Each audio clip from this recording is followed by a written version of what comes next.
Last time we talked about how Jesus forbade divorce in the gospel called Mark. We learned that marriage and divorce are very different in the cultural world of the Bible than they are in the modern Western world. Today, people in our culture marry as self-selecting partners, but in the ancient biblical world, marriage was arranged. Today, marriage is seen as the unity of two people coming together, but in the ancient world, marriage was the union of two families. And divorce is the breaking up of two families in an honor-shame culture. That's biblical divorce. And that brings with it the threat of blood feud. Factors become more complicated when we continue reading in the Gospel of Mark chapter 10 and hear about Jesus' private explanation to his disciples. Jesus talks about remarriage. The discussion isn't just about divorce, which, though bad enough, was permitted by Moses. The problem now hinges on divorce and remarriage. The Mark and Jesus group, writing this gospel decades after the death and resurrection of Jesus, apparently is familiar with a situation in which a woman or a woman's family could initiate divorce. Something very different and completely foreign to the Galilee of Jesus' day. This affront to the husband's family is something so shameful that it must necessarily result in blood feud. Within this social system, remarriage necessarily entails adultery. But the situation is drastically different from that supposed in contemporary Western notions of divorce and adultery. In the Middle Eastern world of the Bible, adultery is a strategy by which one male shames another male, namely the husband of the wife who is a partner in the adultery.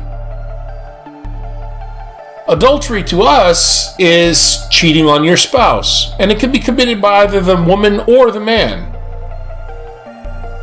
Not in the world of the Bible. Biblical adultery can only be committed by a male. A wife cannot commit biblical adultery. Culturally, it is impossible for her to shame a man's wife. If a husband has relations with any female other than his wife, even if she be a prostitute, he does not and cannot shame his honorable wife. Why? Because in this cultural world, only males can be shamed. What then does it mean when the Mark in Jesus says, "Whoever divorces his wife and marries another commits adultery against her"? Well, from the Mediterranean cultural perspective, the shame must reflect upon a male. And the males would be the wife's father, brothers, or other significant males in her family. Because of the inevitable bloodshed, such a situation must be avoided at all costs. Therefore, both Jesus and the Markan interpretation of Jesus forbid remarriage.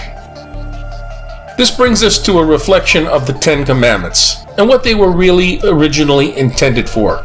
The Ten Commandments prohibit behaviors that are precisely affronts of Middle Eastern males against other Middle Eastern males that demand vengeance.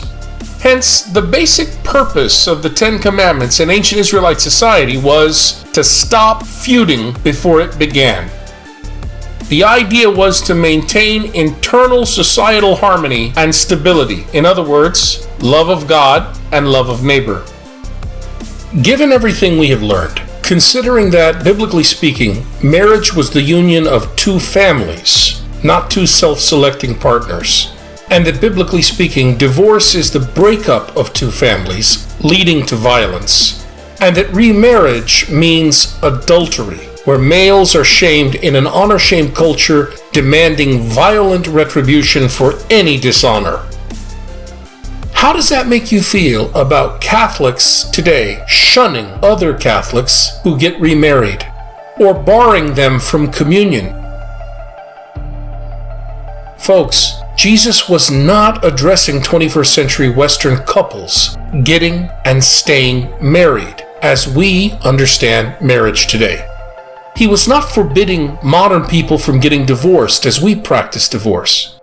Jesus understood remarriage and adultery in very different ways than we do.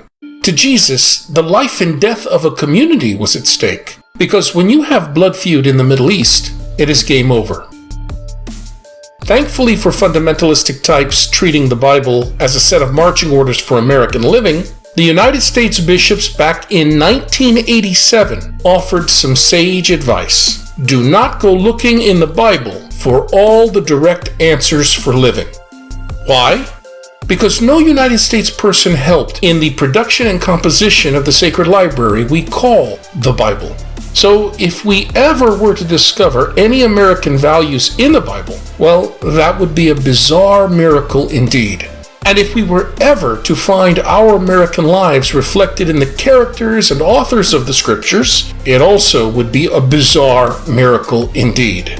That's why the United States bishops explained in their 1987 statement on fundamentalism that we are not to seek in the Bible all the direct answers for living, because they cannot be found there.